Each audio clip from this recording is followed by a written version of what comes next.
You know that moment when your entire world just stops, when everything you thought was real turns out to be a carefully constructed lie.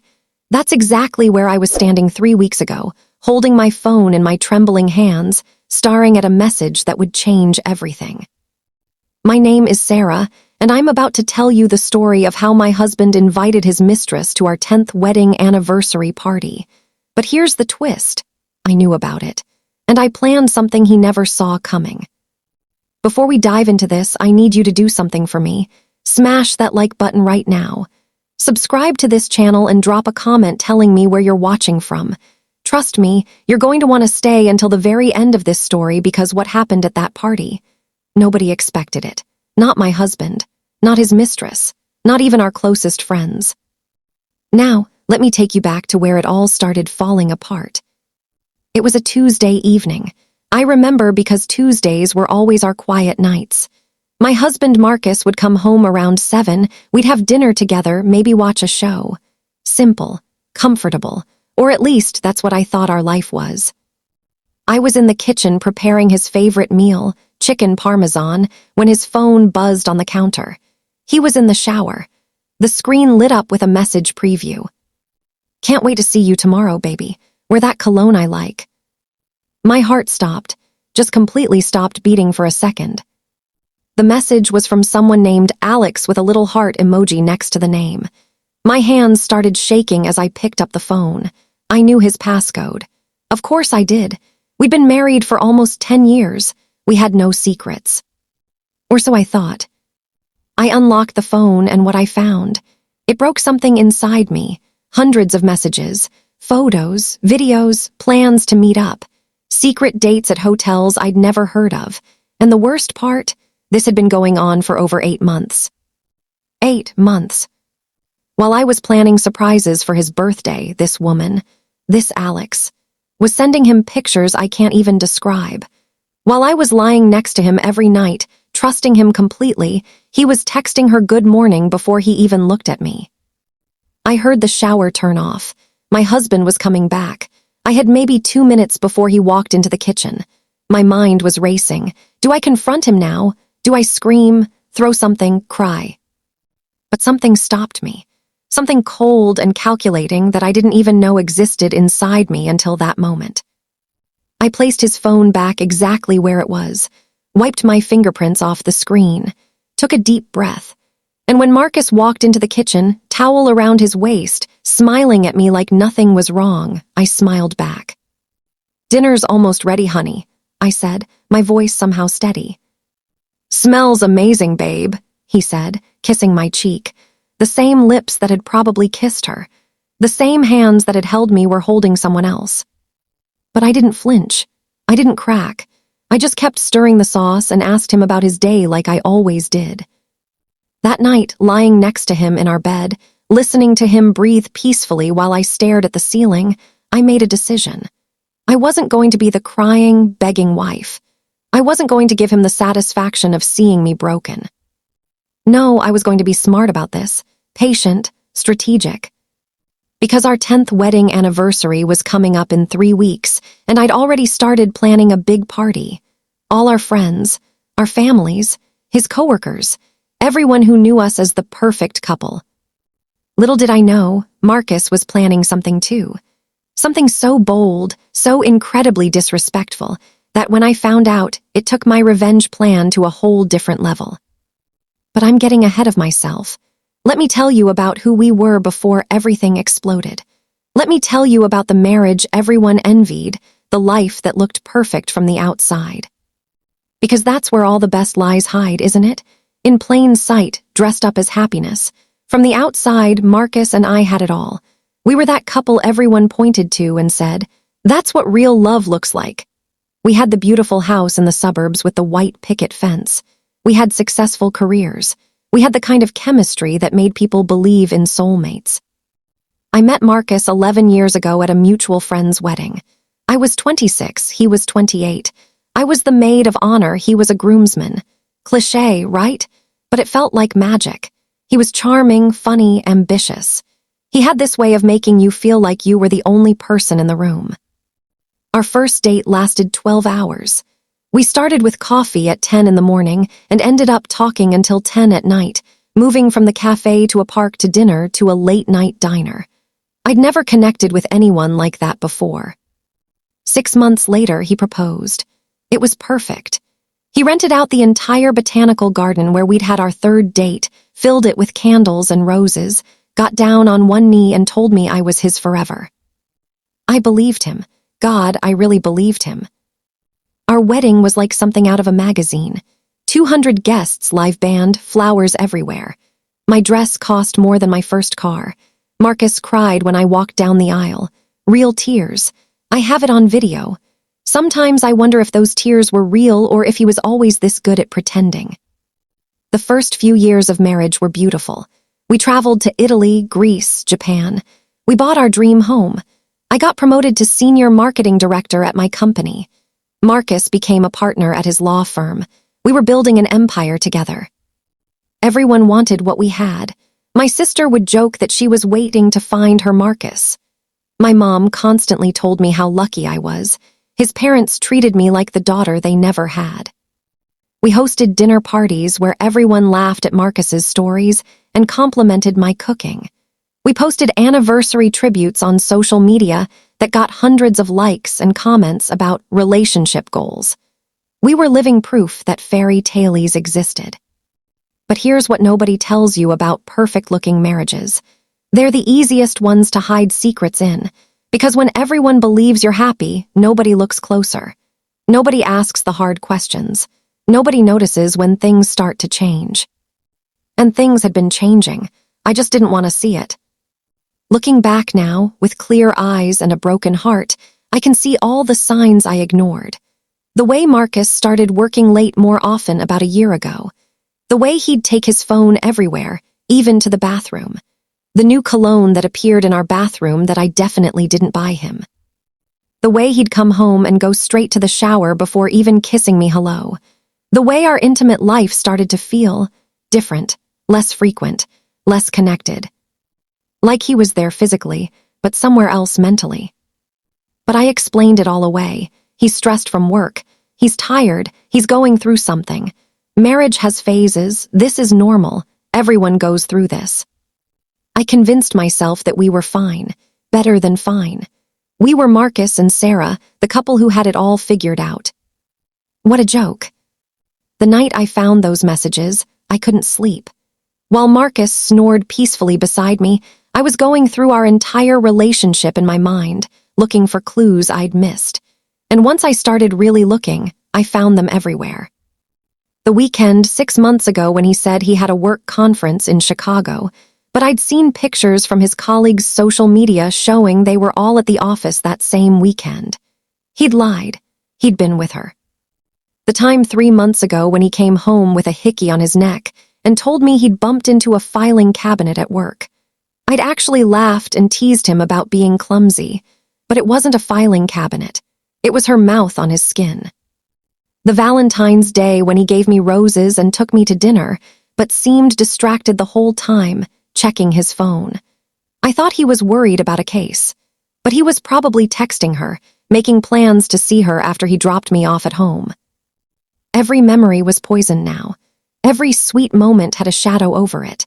Every "I love you" felt like a lie I'd been stupid enough to believe. But here's the thing about discovering a betrayal like this. You have two choices. You can fall apart or you can stand up. You can be a victim or you can take control. I chose control. The next morning, I woke up early. Marcus was still sleeping. I went to my home office, closed the door, and started planning. Not just for the confrontation, not just for the divorce, but for something bigger. Something that would make sure Marcus understood exactly what he'd thrown away. Our anniversary party was in 3 weeks. I'd already sent out invitations to 75 people. I'd booked the venue, a beautiful rooftop garden overlooking the city. I'd ordered the catering, arranged for a live jazz band, picked out a new dress. I thought about canceling everything, but then a better idea started forming in my mind. What if I went through with the party? What if I smiled and played the loving wife for 3 more weeks? What if I let Marcus think everything was perfectly fine while I gathered evidence and planned my next move. Knowledge is power, and now I had knowledge he didn't know I had. That gave me the advantage. So I decided to wait, to watch, to learn everything I could about his affair before I made my move. What I didn't know yet was that Marcus was planning something too. Something so shocking, so unbelievably disrespectful, that it would push me to take my revenge to a level I never imagined.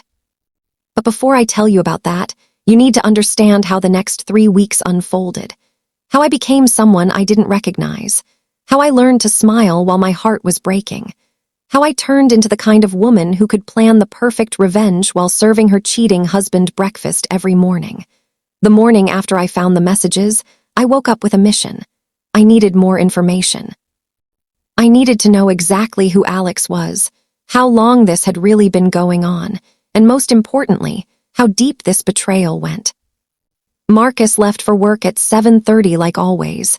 He kissed me goodbye, told me he loved me. Those words that used to make my heart flutter now made my stomach turn, but I kissed him back and told him to have a good day. The moment his car pulled out of the driveway, I was moving. I went straight to our home computer, the one we shared for paying bills and managing our household accounts. Marcus wasn't stupid, but he was arrogant. He probably thought I'd never look. Why would I? We trusted each other, or at least I trusted him. I checked the browser history first. He'd cleared it, of course, but he didn't know that I'd set up a cloud backup of our computer months ago when we thought we'd lost some important tax documents. Everything he deleted was still stored in the cloud. What I found made me physically sick. Hotel bookings, jewelry purchases I'd never received, restaurant reservations at romantic places we'd never been to together, and searches. So many searches about hotels, weekend getaways, even some about how to hide an affair. He'd literally Googled how to hide an affair from your wife. Can you believe that? While I was downstairs making him coffee and packing his lunch, he was upstairs researching how to lie to me more effectively. But the worst discovery was an email. One single email that he'd forgotten to delete from 2 months ago. It was from a jewelry store confirming a purchase. A custom-made necklace with the initials AM engraved on it, $1,200. For context, my last birthday, Marcus got me a gift card to my favorite store. Said he wasn't sure what I'd like, so I should pick something out myself. But for her, for Alex, he spent over $1,000 on a custom piece of jewelry. I sat there staring at that email for probably 10 minutes, just letting the reality sink in. This wasn't just physical. This wasn't just some stupid mistake or meaningless fling. He was putting thought into this. Money, effort. The same effort he'd stopped putting into our marriage. I needed to know who she was. The messages I'd seen just said Alex with a heart emoji. No last name, no photos in the contact. He was being careful. So I did something I never thought I'd do. I installed monitoring software on his phone. It took me 3 hours of YouTube tutorials and 2 panic attacks, but I did it. The next time Marcus came home and connected to our Wi-Fi, the app would clone his messages and calls to a hidden app on my tablet. It felt wrong, like I was the one doing something shameful, but he'd already violated every boundary of our marriage. I was just protecting myself, gathering evidence. That evening, Marcus came home around 8, later than usual. "Sorry, babe, crazy day at the office," he said, loosening his tie. "The Henderson case is killing me." The Henderson case. I knew for a fact that case had been settled 3 weeks ago. I knew because Marcus had celebrated by taking me out to dinner. So this was just a random lie, thrown out casually like it meant nothing. "That's okay," I said, smiling sweetly. "I saved you some dinner, let me heat it up." While the food warmed in the microwave, I watched him, really watched him, looking for signs of guilt or discomfort, but there was nothing. He scrolled through his phone, laughed at something, showed me a meme, completely relaxed, completely normal. Either he didn't feel guilty at all, or he was a better actor than I ever gave him credit for. After dinner, we sat on the couch together watching a show. His arm around me, my head on his shoulder, like we'd done 1,000 times before, except this time I could smell different perfume on his shirt collar. Sweet. Floral, not mine. I wear vanilla scents. This was definitely not vanilla. You smell different, I said, keeping my voice casual and curious, not accusatory. He sniffed his shirt. Oh, probably from the elevator. Some woman had really strong perfume. It was overwhelming. Another lie, so smooth, so easy. Annoying, I said, playing along. People don't realize how strong they make their perfume. Right, he squeezed my shoulder, kissed the top of my head. How was your day, babe? And just like that, we moved on. Like everything was fine. Like our marriage wasn't a complete sham. That night after he fell asleep, I went to the bathroom and checked my tablet. The monitoring app had worked. I could see everything. Every text, every call, every deleted message that he thought was gone forever. I spent 3 hours reading through his conversations with her while he slept peacefully in our bed. And with every message, I learned more about the woman who was destroying my marriage. Her name was Alexandra Mitchell. She went by Alex. She was 28 years old, 4 years younger than me. She worked as a paralegal at Marcus's law firm. Of course she did. The secretary, the coworker, the subordinate. Such a cliché it almost made me laugh. They'd met when she started at the firm 10 months ago. The messages showed that it started innocently enough. Work conversations, then friendly chats, then late-night texts, then the first time they crossed the line. I found the exact message where it happened. 8 months ago, after a firm party where apparently they'd both had too much to drink. Marcus, I can't stop thinking about you. Alex, you're married, we shouldn't. Marcus, I know, but I can't help it, you're amazing. Alex, this is wrong. Marcus, some things are worth being wrong for. And just like that, my husband decided our marriage was worth throwing away for a 28-year-old paralegal he'd known for 2 months. The messages after that were exactly what you'd expect. Sneaking around, secret meetings, hotel rooms, lying to me, lying to everyone, building this whole separate life that I knew nothing about. But what hurt the most were the things he said about me, about our marriage. She doesn't understand me like you do. We've grown apart. I haven't been happy in years. Being with you reminds me what it feels like to be alive. All lies, or at least I thought they were lies. We'd just taken a vacation together 4 months ago. We'd laughed, made love, talked about maybe starting to try for kids soon. He'd seemed happy. Had that all been fake? I wanted to scream, to break something, to run into the bedroom and throw his phone at his sleeping face and demand answers. But I didn't. I closed the tablet, washed my face, took 3 deep breaths, and went back to bed like nothing had happened. Because I had a plan forming, and plans required patience. Over the next week, I became someone I didn't recognize. I played the perfect wife while secretly documenting every lie, every secret meeting, every dollar he spent on her. I smiled while serving him breakfast and knew he was texting her under the table. I kissed him goodbye and tracked his location to confirm he was going to hotels instead of work meetings. I was building a case, not just for divorce court, but for something bigger. The anniversary party was 2 weeks away. I continued with all the planning, confirmed the catering, approved the flower arrangements, sent reminder messages to our guests. And then, exactly 10 days before the party, I discovered something that changed everything. I was looking through his messages with Alex, my daily routine of torture, when I saw it. A conversation from that morning. Alex, are you sure about this? It seems risky. Marcus, it'll be fine, she'll never suspect, and I want you there. Alex, at your anniversary party. Marcus, that's crazy. Marcus, I know, but I hate hiding you. I want you to see our life, to know that you're more important to me than all of this. Alex, what if someone recognizes me from the firm? Marcus, we'll say you're a friend from law school. No one will think twice. Please, I need you there. Alex, you're insane, but okay, for you. Marcus, I love you. Alex, love you too. I read that conversation 5 times, then 10 times, then I lost count. My husband was planning to bring his mistress to our 10th wedding anniversary party. He was going to parade her in front of our friends, our family, everyone we knew, and pretend she was just a casual acquaintance. He was going to make me smile and take photos and celebrate our marriage while his mistress watched from across the room. The disrespect, the audacity, the sheer cruelty of it.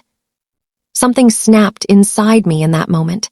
This wasn't just about catching him anymore. This wasn't just about evidence for a divorce. This was war. And if Marcus wanted to bring a surprise guest to our anniversary party, then fine. Two could play that game. I picked up my phone and made a call I never thought I'd make. A call that would set in motion the most satisfying revenge I could ever imagine. "Hello," a familiar voice answered. "Hi," I said, my voice steady and cold. "We need to talk. I have a proposition for you." And just like that, I stopped being the victim and became something else entirely. Something Marcus would learn to fear. The person I called was someone I never imagined I'd need to reach out to. Someone who had their own reasons to want justice. But I'm getting ahead of myself again. Let me tell you about the week that followed my discovery of Marcus's insane plan. I needed to know everything about Alexandra Mitchell.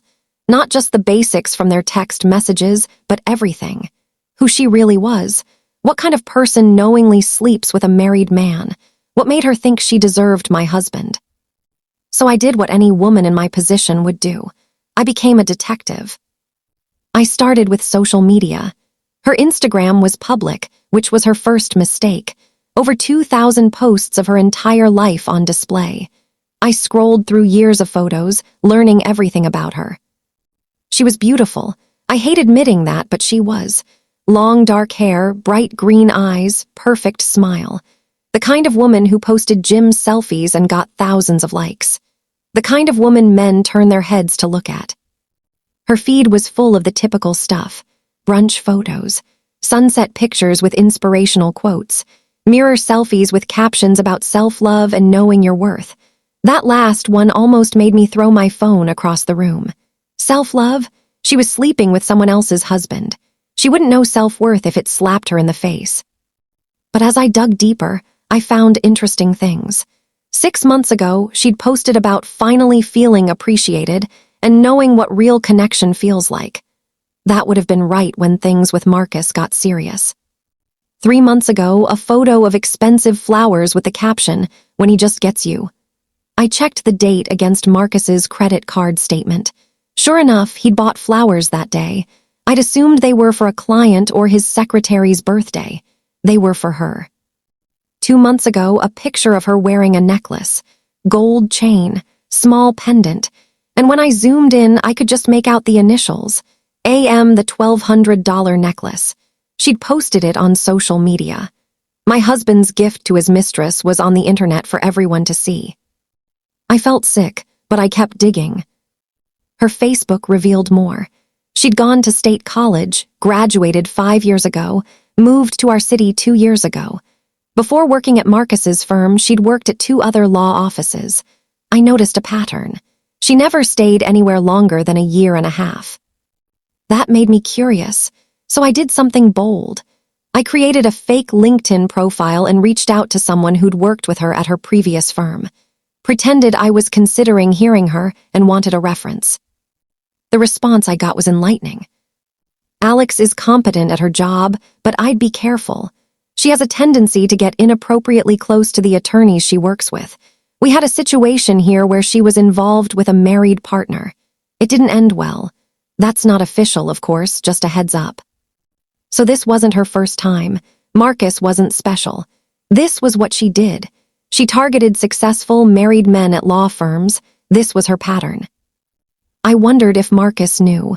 If he realized he was just another conquest in her collection. Probably not. Men like Marcus, successful and admired, they never think they're being played. They think they're special. That what they have is different. I kept reading through their messages, torturing myself with details I didn't need to know. The hotels they went to, the restaurants, the inside jokes, the pet names. He called her my beautiful distraction. She called him my silver fox. It was nauseating. But then I found something that gave me an idea. A message from 3 weeks ago. Alex, do you ever think about what it would be like if we didn't have to hide? Marcus, all the time, someday maybe. Alex, someday. What does that mean? Marcus, I don't know, this is complicated. Sarah, she doesn't deserve to be hurt. Alex, but you're not happy with her. You said so yourself. Marcus, I know. I just need time to figure out the right way to handle this. Alex, how much time? I'm not getting any younger, Marcus. I want a real relationship. Marriage, kids someday. Not just stolen moments in hotel rooms. Marcus, I understand. Just give me a little more time, please. So she wanted more. She wanted my life. My husband, my house, my place in society. She wanted to go from being the secret to being the wife. And Marcus was stringing her along, just like he was stringing me along, lying to both of us, keeping us both in the dark about his real intentions. I almost felt sorry for her, almost. Then I remembered she knew exactly what she was doing when she started this. She knew he wore a wedding ring. She'd probably seen pictures of us in his office. She made a choice. But this information was useful, because it meant Alex had vulnerabilities too. She wasn't just some heartless homewrecker. She had emotions, expectations, dreams of a future with Marcus. That gave me leverage. I spent the next few days gathering more information. I drove past her apartment building, watched her leave for work in the morning, saw her at the coffee shop near Marcus's office where they probably met before work. I even went into Marcus's office one day, surprising him with lunch just so I could see her. He was shocked when I showed up, clearly panicked, but he recovered quickly. Babe, what are you doing here? He kissed me, his eyes darting around nervously. Brought you lunch. Thought you could use a break from the Henderson case, I said sweetly, knowing full well that case was closed. That's so thoughtful. You're amazing. He guided me into his office quickly, probably trying to keep me away from the main workspace where she was. But I insisted on seeing his new office setup, which gave me a perfect excuse to walk through the floor. And that's when I saw her. Alexandra Mitchell, sitting at a desk near the corner, typing on her computer. She looked up when we passed, and our eyes met for just a second. She knew who I was. I could see it in her face, the slight widening of her eyes, the way her breath caught, the flash of something, guilt maybe, or fear or excitement. I smiled at her, a genuine, warm smile, like she was just another coworker I was greeting. Hi there, I said cheerfully. Hello, she managed, her voice a little shaky. Marcus practically pushed me past her desk. Come on, babe, let me show you the new conference room. That brief encounter told me everything I needed to know. She was nervous. She was scared of being caught, which meant she could be rattled. Perfect.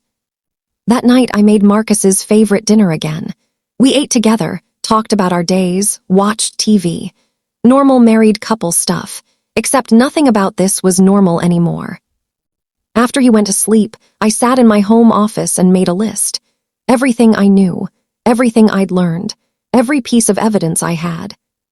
Bank statements showing hotel charges and expensive purchases. Credit card bills with restaurants and jewelry stores. Screenshots of thousands of text messages.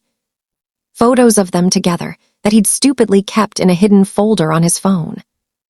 GPS data showing he was nowhere near where he said he was on dozens of occasions. I had enough evidence to destroy him in divorce court. Enough to take half of everything, maybe more considering the adultery. Enough to ruin his reputation at his firm. But that wasn't enough. Not anymore. Not after learning he was planning to bring her to our anniversary party. I wanted him to feel what I felt. The humiliation. The betrayal. The shock of having your reality ripped apart in front of everyone you know. And that's when I finalized my plan. The call I'd made earlier in the week was just the beginning. I needed to bring in reinforcements. I needed to make sure this wasn't just about exposing Marcus's affair. I needed to expose everything. The lies, the manipulation, the way he'd played both of us. And I knew exactly how to do it. But executing this plan required perfect timing, absolute secrecy, and nerves of steel. I had 1 week left before the party. 1 week to put all the pieces in place. 1 week to prepare for the moment that would change all of our lives forever. Marcus thought he was so clever. Thought he could have his cake and eat it too. Thought he could bring his mistress to our anniversary party and I'd be none the wiser. He had no idea that I was 10 steps ahead. That while he was planning his bold move, I was planning something that would leave him speechless. The game was on, and I was playing to win. 1 week before the party, Marcus did something that almost broke my carefully maintained composure. Something so bold and disrespectful that I had to lock myself in the bathroom to keep from screaming. It was Saturday morning. We were having breakfast together, planning out the final details for the anniversary party. I was playing my role perfectly. The excited wife, eager to celebrate a decade of marriage. So the caterer confirmed for 65 people, I said, checking my notes. The Robinsons can't make it, and your cousin Jake is bringing a +1. Actually, Marcus said, buttering his toast casually, make that 66. I invited one more person. My heart started pounding, but I kept my face neutral. Oh, who? Alex Mitchell. She's a paralegal at the firm, really great at her job. I've been mentoring her, and I thought it would be nice to include her. You know, networking opportunity for her. He said it so smoothly, so casually, like he was talking about the weather. Meanwhile, he was inviting his mistress to our anniversary party right to my face. That's sweet of you, I said, my voice not betraying the rage building inside me. Always thinking of your colleagues. Well, you know me, I like to help people out when I can. He smiled at me, actually smiled, proud of himself for being such a great mentor. I wanted to throw my coffee in his face. I wanted to grab his phone and read their messages out loud. I wanted to ask him if she'd be wearing the necklace he bought her, the one that cost more than my birthday present. But I didn't. I just smiled back and said, of course, the more the merrier. You're the best, Sarah, so understanding and supportive. He reached across the table and squeezed my hand. I'm so lucky to have you. Lucky? He felt lucky, while planning to parade his mistress in front of me at our anniversary party. I excused myself to go to the bathroom, and once the door was locked, I let myself feel it. The anger, the hurt, the absolute disbelief at his audacity. I looked at myself in the mirror. My eyes were red, tears threatening to spill over, but I couldn't cry, not yet. Crying was for after the party, after the revenge, after everything exploded. Right now, I needed to be strong, I needed to be smart, and I needed to finalize my plan. I splashed cold water on my face, took several deep breaths, and went back out there with a smile. The rest of that day, Marcus was in an unusually good mood. He was excited, actually excited about the party. Probably because he'd get to see his wife and his mistress in the same room, both of them clueless about his grand plan. Or so he thought. That evening, while Marcus was watching a game, I went to my office and confirmed the final details of my own plan. The surprise guest I'd invited, the evidence I'd prepared, the timeline for how everything would unfold. I'd spent the past week reaching out to people, making arrangements, ensuring that everything would be perfect. The person I'd called earlier in the week had agreed to help. They had their own reasons for wanting Marcus exposed, and they were more than happy to play their part. But I'd also reached out to someone else, someone Marcus never saw coming. I'd contacted his boss, managing partner at the firm, Richard Harrison, but I didn't tell him about the affair. Not yet. I simply invited him to the party as a special guest, mentioned that Marcus would be so surprised and honored to have him there. Richard had accepted enthusiastically. He and his wife would attend. Marcus didn't know his boss was coming. That was intentional. I wanted Richard there to see everything, to witness exactly what kind of man worked at his firm. I'd also reached out to Alex's previous employer, the one who'd warned me about her pattern of getting involved with married attorneys. They'd given me some very interesting information about how her last affair had ended, information I planned to use. Every piece was falling into place. The chessboard was set, All that was left was to play the game. The week leading up to the party was surreal. Marcus and I went about our normal routine. We had dinner with friends on Tuesday. On Wednesday, we went to the gym together. Thursday, we had date night at our favorite Italian restaurant. He was attentive, affectionate, told me he loved me multiple times a day, and every single time I wondered if he'd just come from texting her, if he'd just made plans to see her later, if the words meant anything at all. I kept monitoring his messages with Alex. They were excited about the party. She'd bought a new dress specifically for the occasion. Marcus had told her where to stand, how to act, what to say if anyone asked how they knew each other. They'd rehearsed their lies, practiced their story. They thought they were so clever. In one message, Alex had written, "I can't believe I'm going to be in your house. See where you live. Meet your friends. It feels so surreal." Marcus replied, "I want you to see my life, all of it. You're such a big part of it now." Such a big part of his life that he was still lying to her about leaving me, still stringing her along with vague promises of someday. I'd also noticed that he'd been more careful with money lately. Fewer charges to hotels and restaurants. He was probably saving up, making sure nothing looked suspicious before the party. Too little, too late, Marcus. The day before the party, I went to the venue to oversee the setup. The rooftop garden was beautiful, string lights everywhere, tables with white linens and elegant centerpieces, a small stage for the jazz band, a bar in the corner. It looked like something out of a magazine. The event coordinator walked me through everything. "This is going to be such a beautiful celebration," she said warmly. 10 years is such a milestone. You two must be so happy." "Oh, we are," I lied smoothly. "Tomorrow is going to be unforgettable." And I meant it, just not in the way she thought. That night, Marcus and I stayed up late talking. He was sentimental, reminiscing about our relationship, our first date, our wedding, the trips we'd taken, the life we'd built. "I can't believe it's been 10 years, he said, holding me close. "Best decade of my life." "Mine too," I said, and part of me meant it. Because until 8 months ago, when he decided to throw it all away, it had been. Those were real years, real memories, real love. At least from my side. "I love you, Sarah, more than anything," he whispered into my hair. "I love you too," I said, and it was true. Even after everything, part of me still loved him, which made this hurt so much more. But love isn't enough when trust is gone.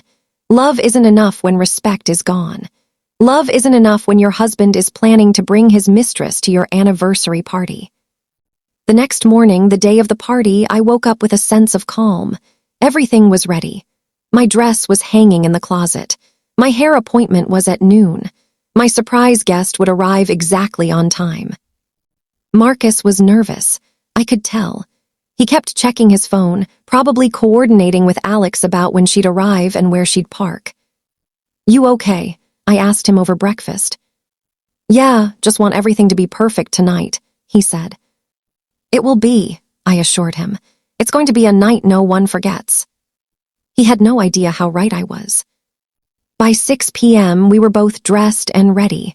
Marcus looked handsome in his navy suit. I wore a floor-length emerald green dress that I'd bought specifically for this occasion. I wanted to look stunning, powerful, unforgettable. When Marcus saw me, his jaw dropped. "Sarah, you look, wow, absolutely beautiful." "Thank you," I said, checking my reflection one last time. "Let's go celebrate our marriage." The irony was almost too much. We arrived at the venue at 6:30. Guests would start arriving at 7. I had 30 minutes to do final checks and make sure my surprise guest was properly briefed. Marcus went to talk to the band. I excused myself, saying I needed to check on the catering. Instead, I went to the private room where my special guest was waiting. "Are you ready?" I asked. They nodded. "More than ready, let's do this." "Remember, wait for my signal, not a moment before." "I understand. Sarah, are you sure about this?" I thought about Marcus's messages, about the lies, about him inviting Alex to this party, about everything he'd destroyed. "I've never been more sure of anything in my life," I said. And I meant it. There was no going back now, no changing my mind, no second thoughts. Tonight, the truth would come out. Tonight, Marcus would learn that actions have consequences. Tonight, everyone would see the real man behind the perfect marriage facade. I walked back to the main area, pasted on a smile, and prepared to greet my guests. The party was about to begin, and it would end with a bang that no one would ever forget. Let me take you back a few days before the party. I need to tell you about the surprise guest I'd invited. The person who would help me expose everything, because this is where my plan really came together. You see, I'd learned something interesting while doing my research on Alexandra Mitchell, something that changed the entire game. Alex had been engaged 2 years ago to a man named David Chen.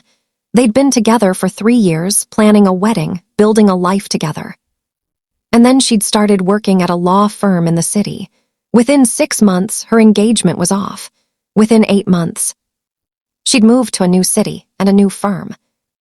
I'd found David through her old Facebook photos, the ones from before she started scrubbing her social media of anything too personal. It wasn't hard to track him down from there. So I called him. I know it sounds crazy, but I needed to know.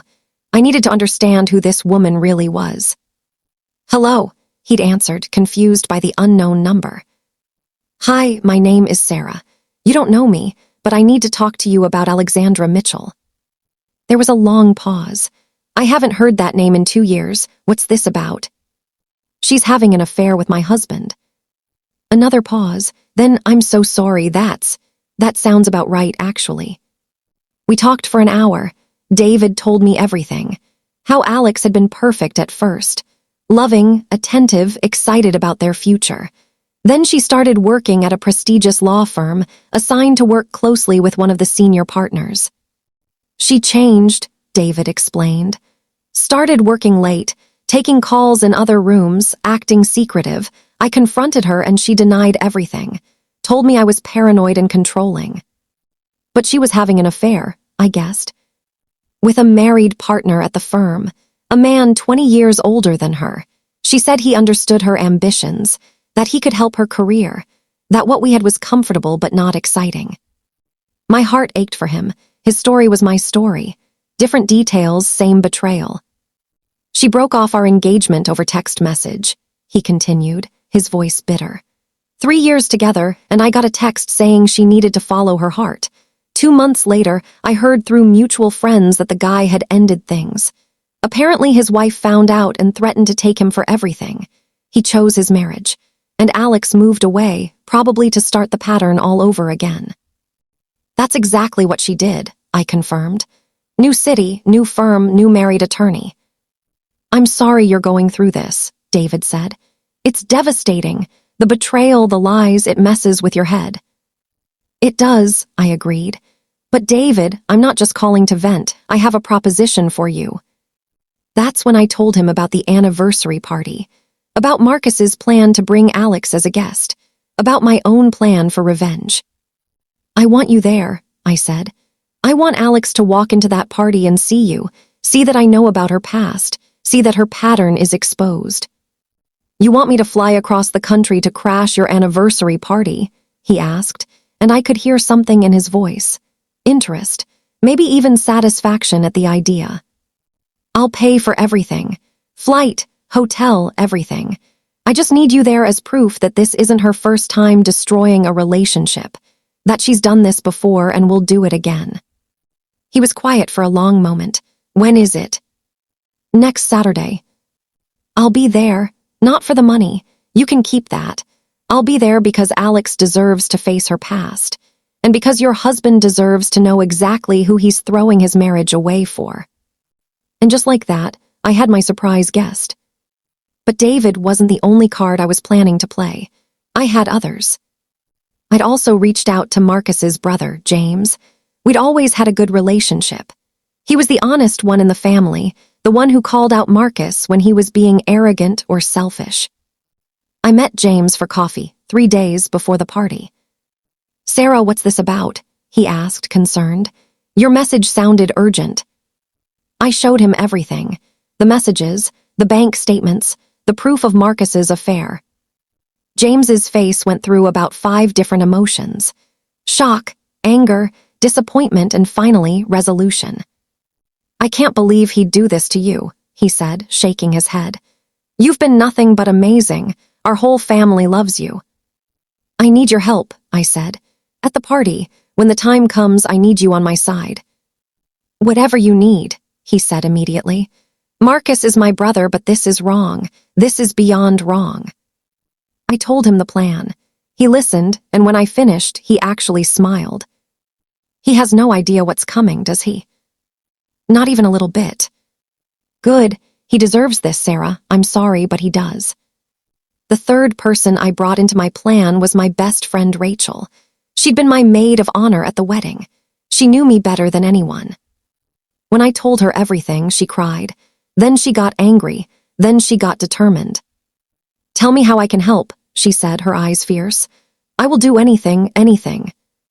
"I need you to keep me calm," I said. "When everything is happening, I'll want to break down. I need you there to hold me together." "Consider it done. But Sarah, are you absolutely sure about this? Going through with the party, exposing him publicly. It's going to be brutal. For everyone, including you." "I know," I said. "But he was going to bring her, Rachel, to our anniversary party. That level of disrespect. I can't just walk away quietly. I need him to understand what he's done." She squeezed my hand. "Then let's make it count." The final piece of my plan involved the evidence itself.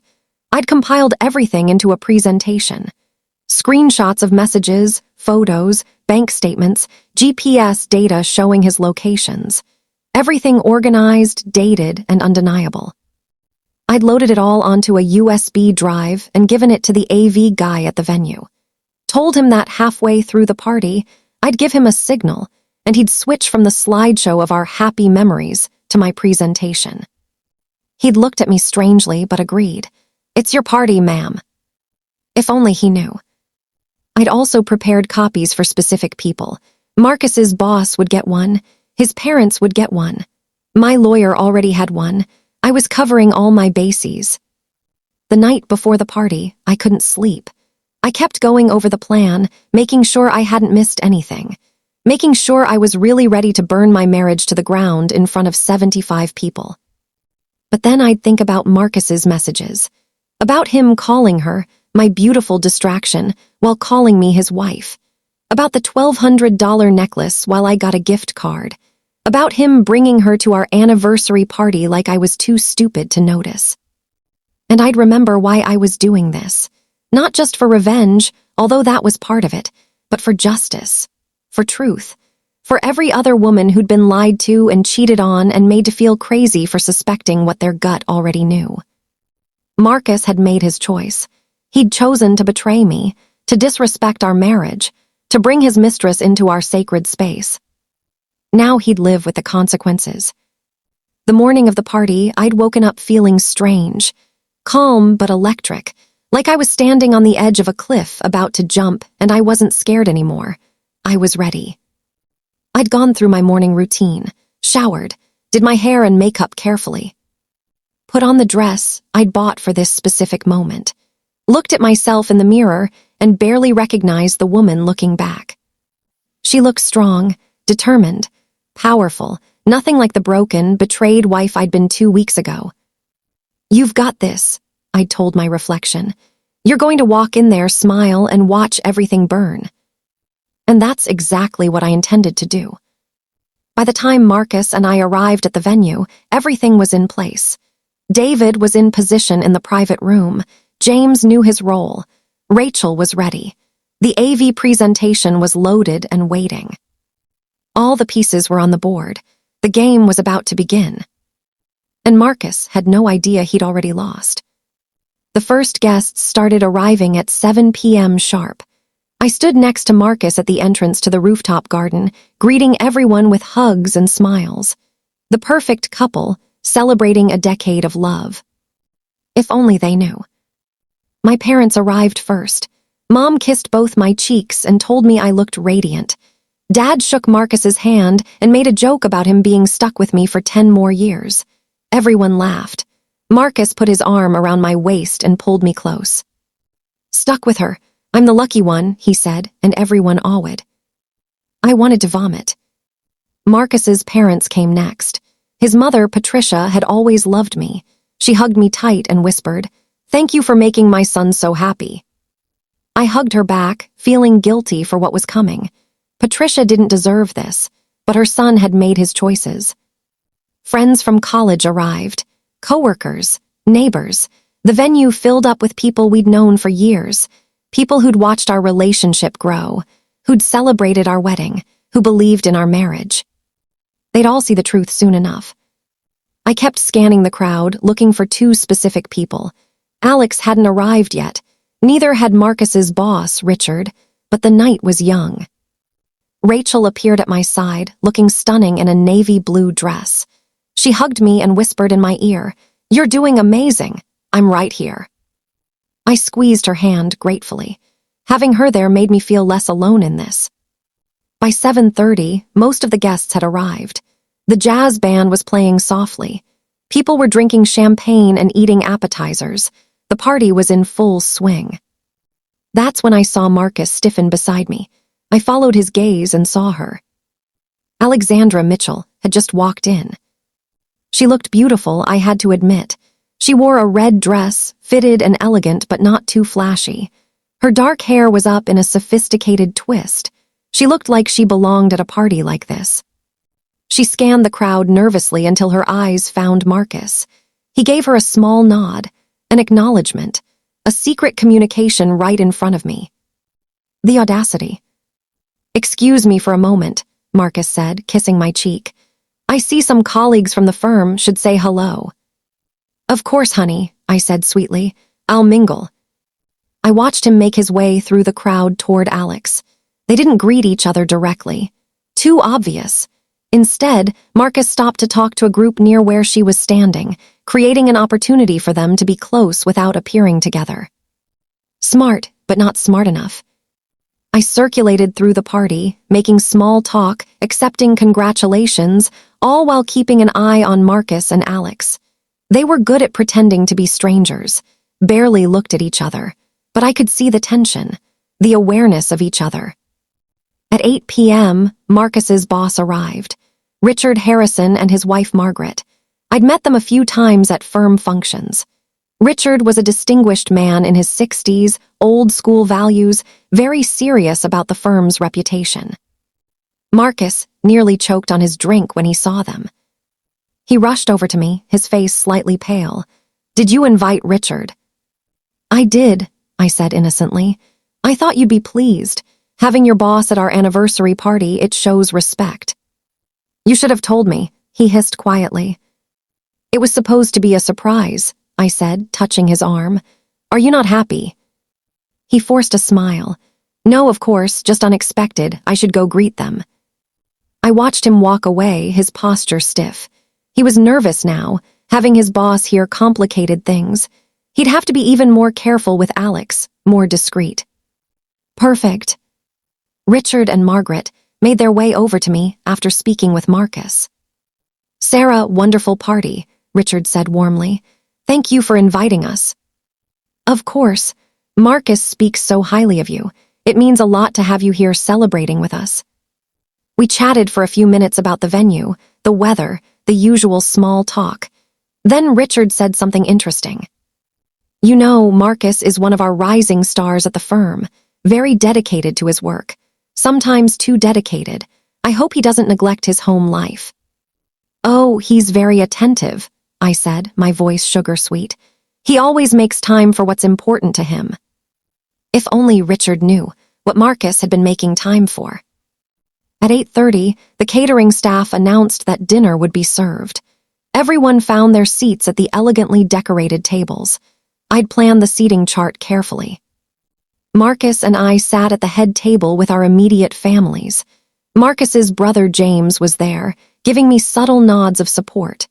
Rachel was at the table next to ours, positioned perfectly to provide backup. I'd made sure Richard and Margaret were seated at a prominent table with a clear view of the head table. And I'd strategically placed Alex at a table near the back, where she could see Marcus but wasn't obvious. As dinner was served, people gave toasts. My father stood and talked about watching our love story unfold. Marcus's mother got emotional talking about how perfect we were together. Friends shared funny stories about our relationship. Each toast felt like a knife. All these people celebrating a marriage that was already dead. They just didn't know it yet. Marcus gave a toast too. He stood, champagne glass in hand, and looked at me with what seemed like genuine affection. 10 years ago, I married my best friend, he began, and the room awed. Sarah, you've made me happier than I ever thought possible. You've supported my dreams, put up with my long work hours, and made our house a home. I can't imagine my life without you. Here's to 10 more years, and then 10 more after that forever. Everyone raised their glasses. People were wiping away tears. It was a beautiful moment. It was also complete garbage. I stood and clinked my glass against his. To us, I said, looking him directly in the eyes, and to truth always coming to light. He smiled, not catching the double meaning. He thought I was being romantic. He had no idea I was declaring war. As we sat back down, I noticed Alex at her table, watching us. She looked sad, probably wishing she was the one sitting next to him, the one being toasted and celebrated. She'd get her moment in the spotlight soon enough, just not the kind she wanted. Dinner continued. The food was delicious, the wine flowed, people laughed and celebrated. On the surface, it was a perfect party. But underneath, tension was building. Marcus kept glancing at his phone under the table, probably texting Alex, checking that she was okay, reassuring her that this was all for show. I kept glancing at the AV booth, where the technician was ready with my presentation, just waiting for my signal. James caught my eye and raised his eyebrows slightly. Ready, he mouthed. Not yet, I mouthed back. I wanted Marcus to relax a little more, to think he'd pulled it off, to believe that his mistress was successfully infiltrating our anniversary party, and I was completely clueless. At 9 p.m., the slideshow started. Our memories projected on a large screen. Photos from our wedding, our honeymoon, vacations, holidays with family. Our entire relationship in pictures. Everyone watched, making appreciative sounds. Marcus squeezed my hand as a photo of our wedding day appeared. Me in my white dress, him in his tux, both of us looking ridiculously happy. We were so young, he whispered. We were, I agreed. We had no idea what was coming. Again, he missed the meaning. Thought I was being nostalgic. Didn't realize I was being prophetic. The slideshow continued. Each photo a memory. Each memory now tainted by betrayal. But soon, very soon, everyone would understand. I stood up, smoothing my dress. Excuse me for a moment, I said to the table. I need to check on something. Marcus nodded, distracted by a photo of us at the Grand Canyon. I walked toward the back of the venue, toward the private room where David was waiting. It was time to bring out my first surprise. Rachel followed me as planned. Are you doing this? She asked quietly. Yes, get ready. Things are about to get very interesting. I opened the door to the private room. David stood there, looking nervous but determined. It's time, I said. He nodded. Let's do this. We walked back to the main party together. I guided him to a spot where he could see the crowd, and where the crowd could see him, but where he wasn't immediately obvious. Then I made my way to the AV booth. In 5 minutes, I told the technician. When I give you the signal, switch to the USB presentation. You got it, he said. I returned to my table, my heart pounding. This was it, the moment I'd been planning for weeks, the moment when everything would explode. Marcus looked at me. Everything okay? Perfect, I said, smiling. Everything is absolutely perfect. The slideshow ended with a photo of us from last month, smiling at the camera, looking like the happiest couple in the world. If only that couple had been real. I stood up and tapped my glass with a spoon. The room quieted down. Everyone looked at me expectantly. Thank you all so much for being here tonight, I began, my voice steady and strong. It means the world to Marcus and me to celebrate this milestone with the people we love most. People smiled. Marcus looked proud. Marriage is about trust, I continued. About honesty, about partnership, about being there for each other through good times and bad. Nods of agreement around the room. And tonight, I want to share something with all of you, a different kind of memory. Marcus looked confused. This wasn't in the plan we discussed. I gave the signal to the AV technician. The screen changed. Instead of wedding photos, a text message conversation appeared, large enough for everyone to see. Marcus's face went white. The game was on, and there was no going back now. The first message on the screen was from 8 months ago, the moment Marcus had crossed the line. Marcus to Alex, I can't stop thinking about you. The room went silent. You could hear people breathing. Confused murmurs started. Sarah, what is this? Marcus said, standing up, his voice tight. I didn't answer. I just watched as the next message appeared. Alex to Marcus, you're married, we shouldn't. Marcus to Alex, I know, but I can't help it, you're amazing. More messages scrolled across the screen, each one more damning than the last. The room erupted in gasps and whispers. People were looking at Marcus, then at me, trying to understand what was happening. Turn that off, Marcus shouted, moving toward the AV booth. James stood up and blocked his path. Let her finish, brother. Marcus looked at James in shock. You knew about this.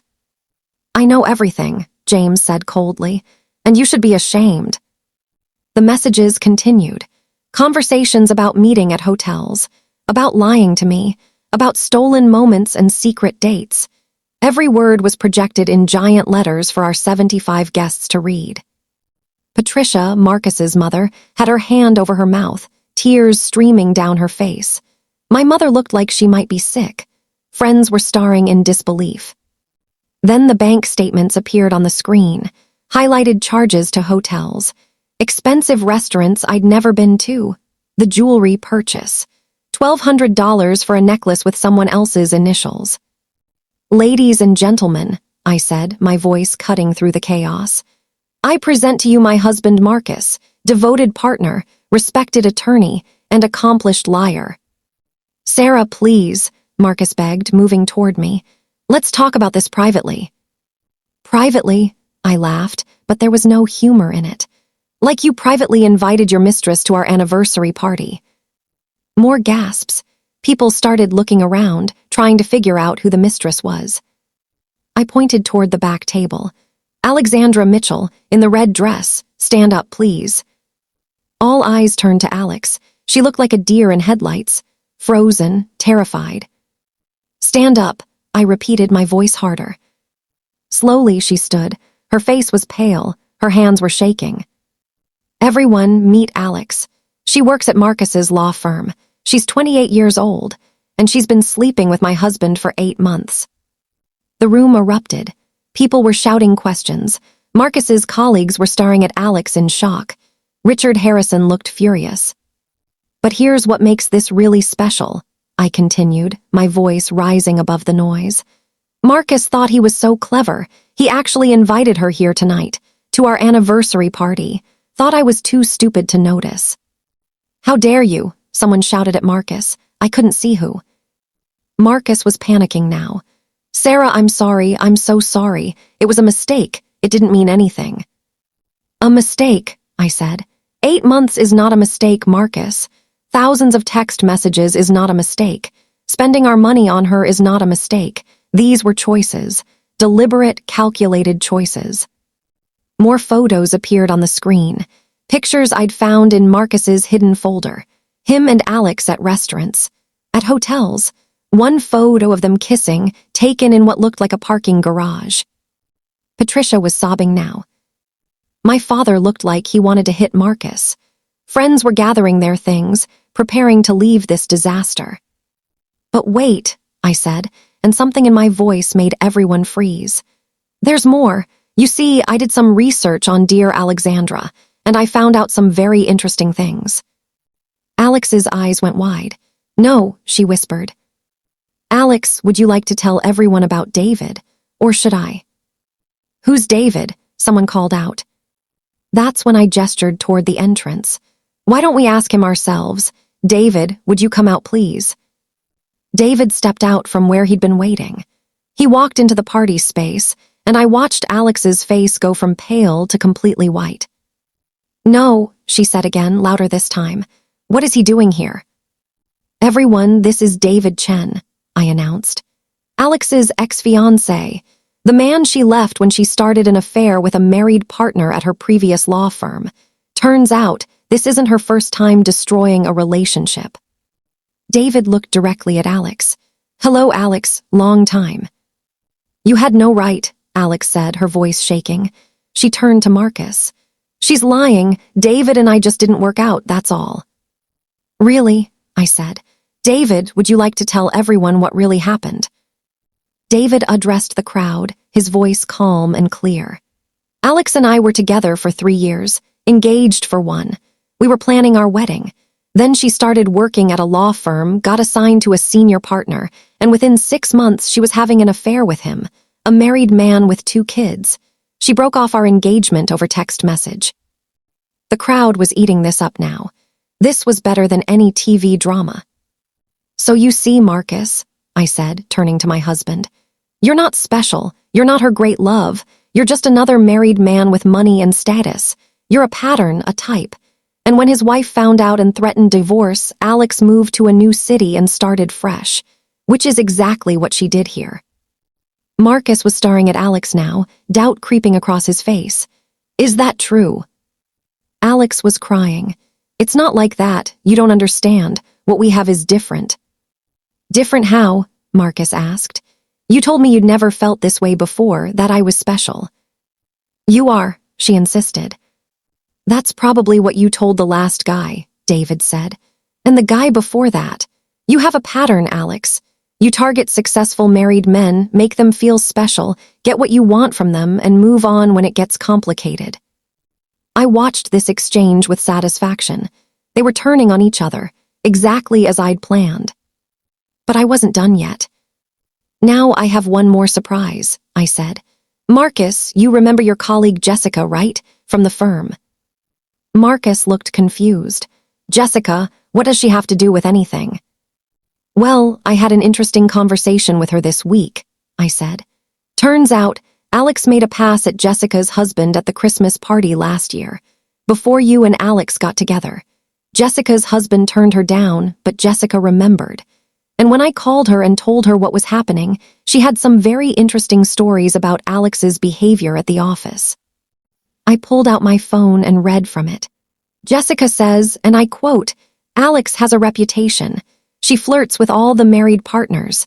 She's always positioning herself to work late with them, finding excuses to be alone with them. The other women in the office noticed months ago. Richard Harrison stood up. His face was red. This is what's been happening at my firm. This is the kind of behavior we've been enabling. Marcus tried to respond. Richard, I can explain. Explain, Richard's voice boomed. You brought your mistress to your anniversary party. You've been having an affair with a subordinate. You've created a hostile work environment and a potential lawsuit waiting to happen. There's nothing to explain. Sir, please. We'll discuss this Monday morning, in my office. But I can tell you right now, Marcus, this doesn't end well for you. Marcus looked like he might cry. His career, his reputation, everything was crumbling in real time. Alex started moving toward the exit. I'm leaving. I don't have to stay here and be humiliated like this. Oh, you're leaving, I said. That's funny because you had no problem humiliating me, sleeping with my husband, coming to my party, wearing the necklace he bought you. Yes, I noticed it, Alex. The one with your initials, $1,200, must make you feel special. She touched the necklace instinctively, then dropped her hand. You knew he was married, I continued, walking toward her.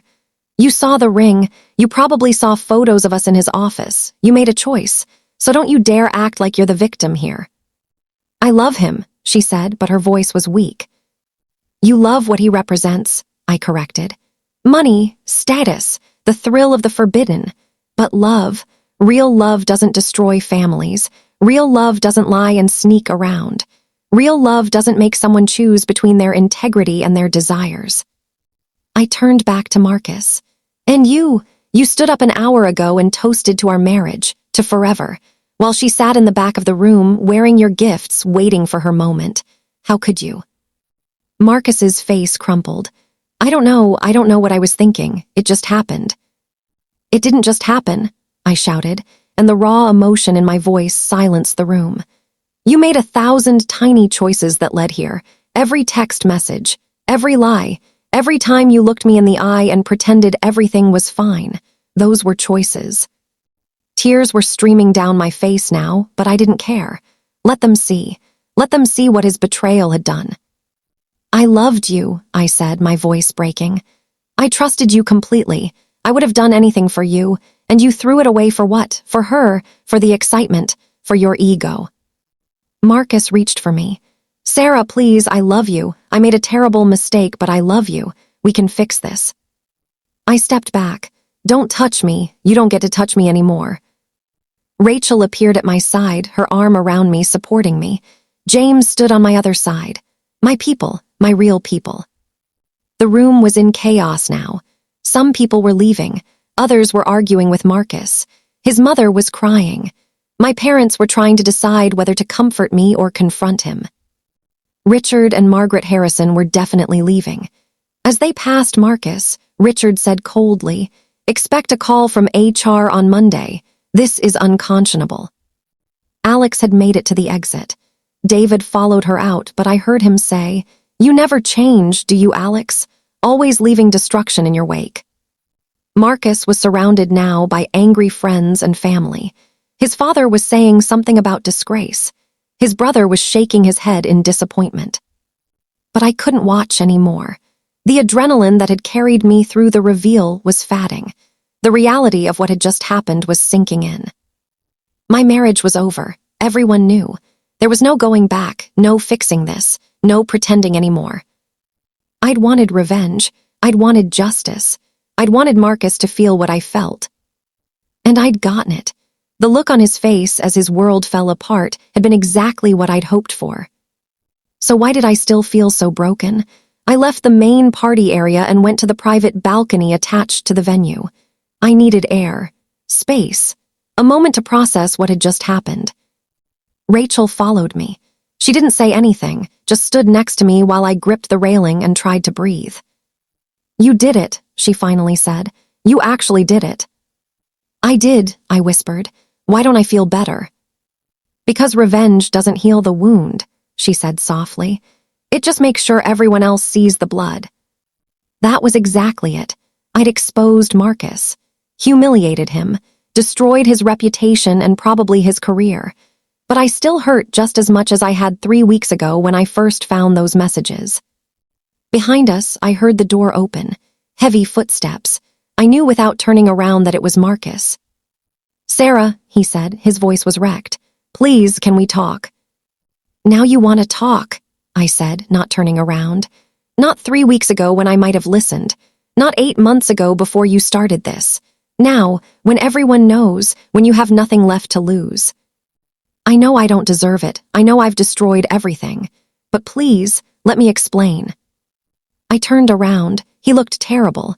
His tie was loose. His hair was a mess from running his hands through it. His eyes were red. "Explain what, Marcus? I saw the messages, all of them. Every single conversation you had with her for 8 months. What's left to explain?" His face went even paler. "You've known, this whole time." "For 3 weeks. Since I found your phone on the counter and saw her message." 3 weeks, he repeated, sinking into a nearby chair. "You've known for 3 weeks and you didn't say anything." What was I supposed to say? "Hey, honey, I know you're cheating on me, but let's still have our anniversary party." No, I decided to let you show everyone who you really are. By humiliating me in front of everyone we know. I laughed bitterly. "You humiliated yourself, Marcus. I just provided the evidence. You're the one who had the affair. You're the one who invited her here. I just made sure everyone knew the truth." Rachel cleared her throat. "I'll give you two some space, but Sarah, I'm right inside if you need me." I nodded. She left but kept the door slightly open. Smart. Marcus and I stared at each other. 10 years of marriage, 10 years of building a life together, all of it destroyed. When did we go wrong? He asked quietly. When did I become someone who could do this? I don't know, Marcus. When did you? Because the man I married wouldn't have done this. The man I married valued integrity and loyalty and honesty. I'm still that man. No, you're not. I cut him off. That man is gone, or maybe he never existed. Maybe I just saw what I wanted to see. That's not fair. Fair?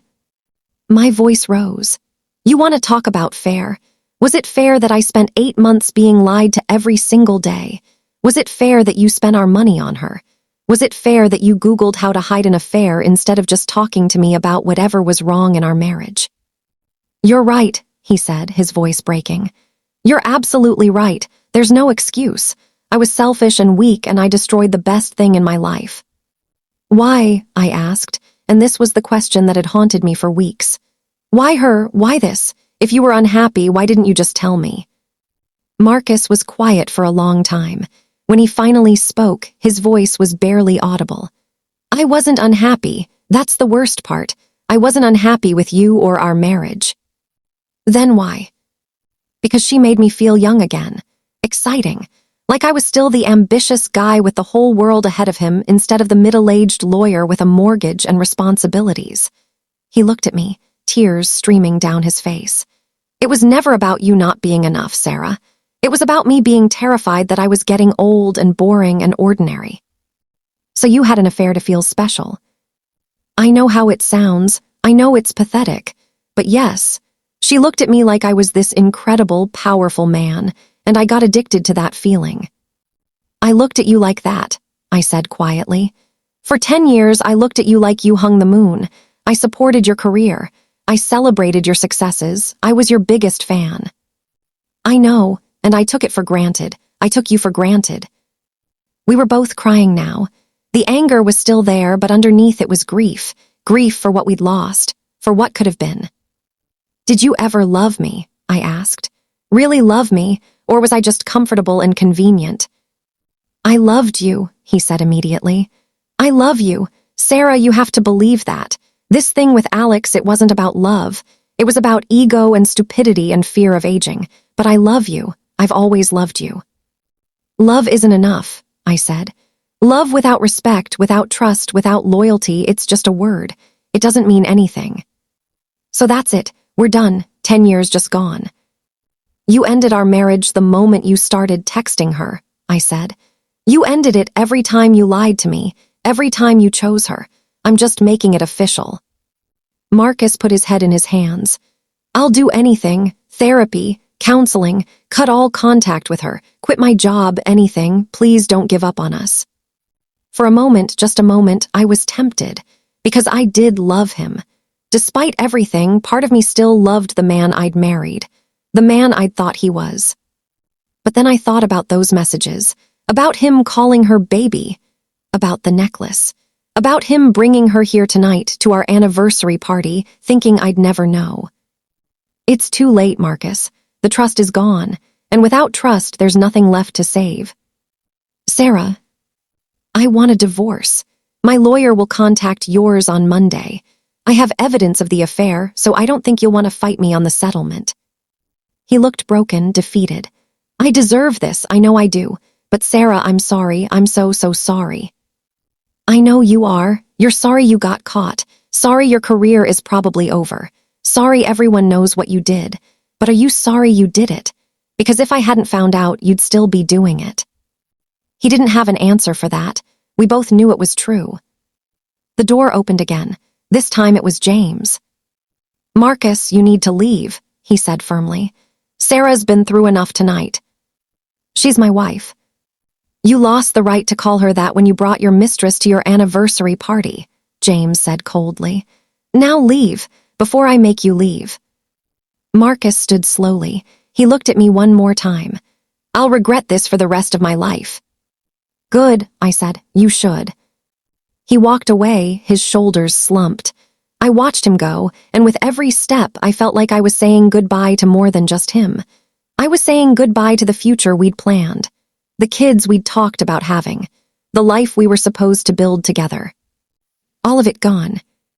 James came and stood next to me. How are you holding up? I don't know. Numb, I think. It hasn't fully hit me yet that my marriage is actually over. For what it's worth, I'm proud of you.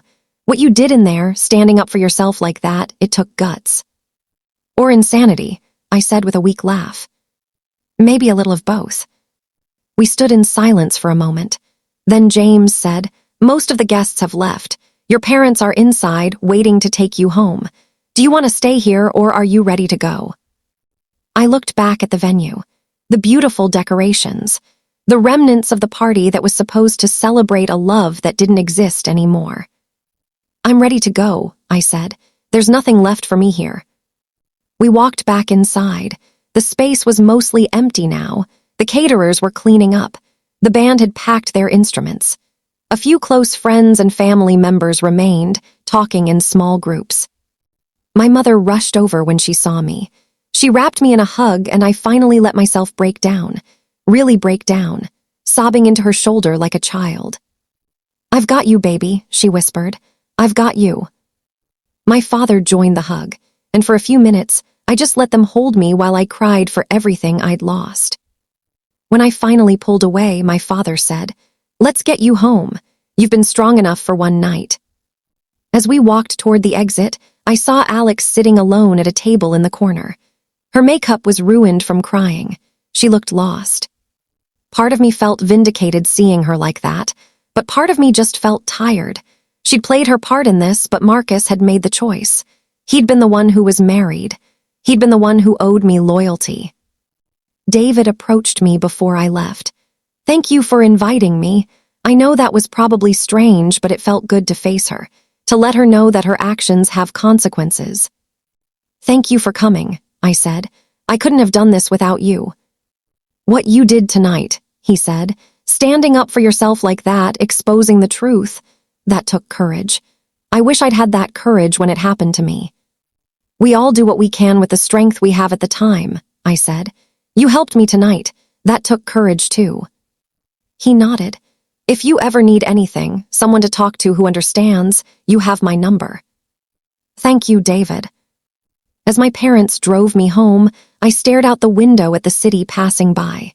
Somewhere out there, Marcus was probably driving too, maybe going to a hotel, maybe going to Alex, though I doubted she'd want to see him after being exposed like that. Somewhere our friends were probably calling each other, discussing what had happened. The gossip would spread. By tomorrow, everyone in our social circle would know. Marcus's career was likely over. Richard Harrison didn't tolerate scandals, especially ones involving affairs with subordinates. Alex would probably have to find a new job. Again, continue her pattern somewhere else. And me, I'd have to rebuild my life from scratch, figure out who I was without Marcus, without the identity of being his wife. It was terrifying, but it was also strangely liberating. For the first time in 3 weeks, I didn't have to pretend anymore. I didn't have to smile while dying inside. I didn't have to play the perfect wife while my husband betrayed me. The truth was out. The masks were off. And now we'd all have to live with the consequences. 3 months have passed since that night.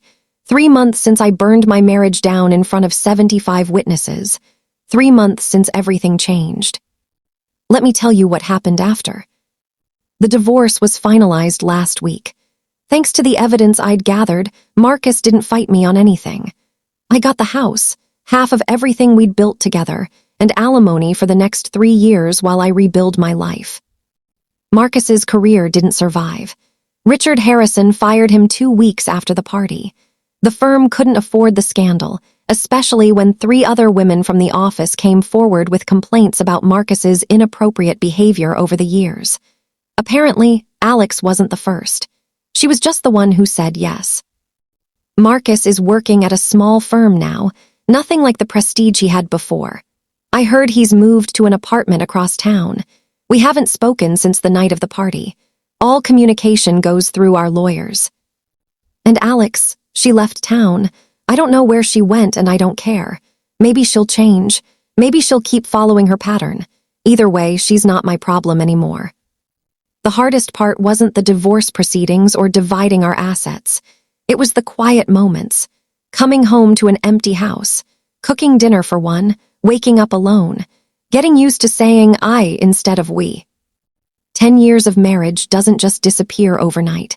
There are still moments when I forget. When I want to tell him about something funny that happened, or when I hear a song we used to dance to, or when I pass the restaurant where we had our first date. Those moments hurt. They probably always will. But there are good moments too. Moments when I realize I can do whatever I want. Eat ice cream for dinner. Paint the bedroom a color he would have hated. Make plans without consulting anyone. Rediscover who I am as an individual, not just as someone's wife. My friend Rachel has been incredible. She's been there for every crying session, every angry rant, every moment of doubt. She reminds me that what I did took courage, that I deserved better, that this isn't the end of my story, just the end of a chapter. David and I have stayed in touch. We've met for coffee a few times, sharing our experiences, supporting each other through the aftermath of betrayal. It's not romantic. Neither of us is ready for that. But it's nice to have someone who truly understands what this feels like. My relationship with Marcus's family is complicated. His mother called me last week, crying, apologizing for her son's behavior. She said she raised him better than that, and she's ashamed of what he did. We talked for an hour. I think we'll stay in touch. She's a good woman, and she's not responsible for her son's choices. James, Marcus's brother, has been firmly on my side. He told Marcus that what he did was unforgivable, and their relationship is strained because of it. I feel guilty about that sometimes, but James assures me it's not my fault. Marcus made his choices, and now he's dealing with the consequences. My parents have been my rock. They let me move back home for a few weeks after the party, until I could handle being in the house alone. They've listened to me cry, held me when I needed it, and reminded me that I'm strong enough to get through this. I started therapy 2 months ago. I needed help processing everything. The betrayal, the anger, the grief. My therapist has helped me understand that what Marcus did wasn't about me. It wasn't because I wasn't enough or didn't do enough. It was about his own insecurities and poor choices. That's been the hardest lesson to learn, that I couldn't have prevented this, that no amount of being the perfect wife would have stopped him from making the choices he made. Some people have criticized what I did. They say I was cruel to expose him like that I should have handled it privately. That public humiliation was too harsh. To those people, I say this. He brought his mistress to our anniversary party. He planned to parade her in front of me, in front of everyone we knew, while I smiled and celebrated our marriage like a fool. He made the choice to humiliate me first. I just made sure everyone knew the truth. Could I have done it differently? Sure. I could have confronted him privately, filed for divorce quietly, ended things with dignity and privacy. But he didn't give me that option. He took away my choice when he decided to betray our vows. So I took back my power the only way I knew how. Do I regret it? Sometimes. In moments when I think about how many people witnessed my pain, how public my humiliation was, even if it was by my own design. But mostly, no, I don't regret it, because that night I stopped being a victim. I stopped being the woman who was lied to and betrayed. I became the woman who fought back, who demanded truth and accountability. And that version of myself, she's stronger than the woman who trusted blindly. She's wiser than the woman who ignored the red flags. She's braver than the woman who would have suffered in silence. I've learned so much these past few months, about love, about trust, about myself. I learned that love isn't enough if it's not paired with respect and honesty. That trust, once broken, is almost impossible to rebuild. That you can do everything right and still get hurt because you can't control other people's choices. I learned that I'm stronger than I thought, that I can survive the worst pain I've ever felt and come out the other side, that rock bottom is a solid foundation to rebuild on. I learned that revenge doesn't heal you, but truth does. That exposing lies doesn't take away the pain, but it does give you back your power. I learned that sometimes the person you thought you'd spend forever with is actually just meant to teach you a lesson. And Marcus taught me the most important lesson of all: never ignore your worth. Never settle for less than you deserve. Never let anyone make you feel like their betrayal is your fault. Would I have chosen this path? No. If I could go back and prevent the affair, I would. I would save us both the pain and the fallout and the destruction. But I can't go back. None of us can. We can only move forward with the knowledge we've gained and the strength we've built.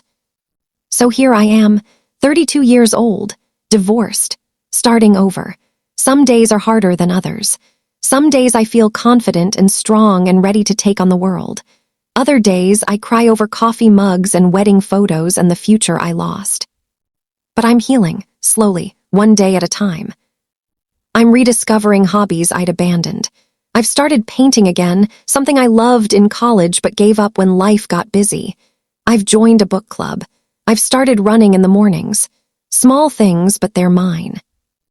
I'm building a new life, one that isn't defined by someone else, one where I get to choose my own path, make my own decisions, pursue my own dreams. And someday, maybe I'll be ready to love again, to trust again. But this time, I'll be wiser. I'll know the red flags to look for. I'll know my worth and refuse to settle for anything less. This time, I'll choose someone who chooses me every single day. Someone who values loyalty and honesty as much as I do. Someone who sees my trust as the precious gift it is and treats it with the respect it deserves. Or maybe I won't choose anyone. Maybe I'll discover that I'm perfectly happy on my own, that I don't need someone else to complete me because I'm already whole. Either way, I'll be okay, because I've survived the worst and I'm still standing. To anyone watching this who's going through something similar, who's discovered a betrayal or is dealing with the aftermath of lies, I want you to know this. It's not your fault. Their choices are not a reflection of your worth. You are enough. You've always been enough. They failed you, not the other way around. And you will survive this. I know it doesn't feel like it right now. I know the pain feels endless and the future feels uncertain. But you will survive. You will heal. You will find yourself again, probably a stronger, wiser version than before. Don't let their betrayal steal your joy forever. Feel the pain, grieve the loss, be angry at the injustice, but don't let it define you. You are more than what happened to you. You are more than their bad choices. You are more than this chapter of your life. And when you're ready, you'll close this chapter and start a new one. One where you're the hero of your own story, not a supporting character in someone else's drama. As for me, I'm still writing my next chapter. I don't know how it ends yet, but I know it starts with me, standing in my truth, owning my story, and refusing to be anyone's victim. Marcus thought he could have everything. The stable wife at home and the exciting mistress on the side. He thought he was clever enough to hide it forever. But the truth always comes out. Always. Maybe not the way it did at our anniversary party, but it comes out eventually. And when it does, you have a choice. You can fall apart or you can stand up. You can be destroyed or you can rebuild. I chose to rebuild. And 3 months later, I'm starting to see the foundation of something new, something stronger, something that's entirely mine. That night at the party, I destroyed my marriage. But in doing so, I saved myself. I reclaimed my power. I demanded truth in a world of lies. Was it messy? Yes. Was it painful? Absolutely. Was it worth it? I think so. Because now I sleep at night knowing I didn't let someone disrespect me and get away with it. I didn't suffer in silence. I didn't protect his reputation at the expense of my dignity. I stood up. I spoke my truth. I let the consequences fall where they may. And that's something I can be proud of. So to Marcus, wherever you are, I hope you've learned something from this. I hope you understand the devastation your choices caused. I hope you never do this to anyone else. To Alex, I hope you find whatever it is you're looking for. I hope you realize that destroying other people's relationships won't fill whatever void you're trying to fill. I hope you grow and change and become someone who builds instead of destroys. And to everyone watching, thank you for letting me share my story. Thank you for being here through this journey. I hope it helps someone out there who needs to hear that they're not alone, That betrayal doesn't have to be the end, that you can survive this and come out stronger. Remember, your value doesn't decrease based on someone's inability to see your worth. You are worthy of love, of respect, of honesty, of loyalty. Don't settle for anything less. And if someone betrays that trust, don't blame yourself. Don't make excuses for them. Don't let them convince you it was your fault. Stand in your truth. Demand accountability. And then walk away with your head held high, knowing you deserved better and you're going to find it, whether in someone else or in yourself. My name is Sarah. My husband invited his mistress to our 10th anniversary party, so I brought a surprise guest and exposed them both. And while it didn't fix everything, while it didn't take away all the pain, it did give me back something I'd lost, my power. And that, more than anything, made it worth it. Thank you for watching. If this story resonated with you, please share it. You never know who might need to hear it, who might need to know they're not alone, who might need the courage to stand up for themselves. We all deserve love. We all deserve honesty. We all deserve respect. Never forget that. Never settle for less. And never, ever let anyone make you feel like their betrayal is your fault. You are enough. You've always been enough. And your story isn't over. This is just the beginning of your next chapter. Make it a good one.